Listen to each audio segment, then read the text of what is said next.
Ito yung bagong circuit na ginawa ko. Multi-digit counter, pero hindi ko muna siya i-discuss ngayon. Ang gusto ko kasing i-discuss is about priority of events. And also may gusto akong i-correct sa last video ko about sa example ko ng clocking method. So bali ito yung naging example ko nun. So tama naman yung naging output. Pero bakit siya naging tama? Kasi sinunod ko naman yung condition na nilagay ko dito. So ano yung naging mali? Ang naging mali is sinabi ko kasi na ito yung nasa specs ng 74LS160. So yung unang mali is yung hold. Dapat synchronous siya. Tapos yung reset tsaka load dapat active low siya. So yun yung nasa 74LS160 na specs. Pero yung example ko kasi dito is naka-active high siya.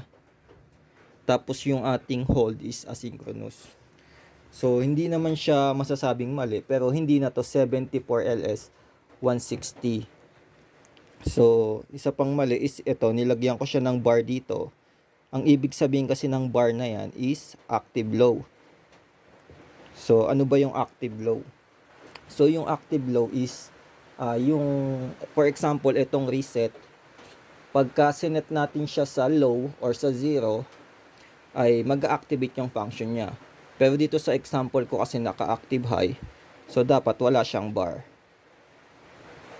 So yun, yung pasensya na dun sa mali. So moving forward, about sa priority of events, paano ba yon? So meron ako ditong bagong example. Tsaka gagamitin ko itong ating bagong circuit para dun sa priority of events. So paano? Ang tanong lang kasi dun is sino ba yung masusunod pag nagsabay-sabay yung tatlo, yung reset, yung load, tsaka yung hold, nag-activate sila sabay-sabay. So bali ito na yung sa spec mismo ng 74LS160. So tama na to. So bali ito, meron tayo ditong example. So yung count natin nagsimula sa 5. So nagkaroon ng pulse. So naging 6, nagkaroon ulit ng pulse, naging 7. So nagkaroon ng pulse galing sa reset, sa load, tapos sa hold. So sabay-sabay yung tatlo. Sino ngayon ang masusunod sa kanila? So bali gawin natin siya dito sa circuit.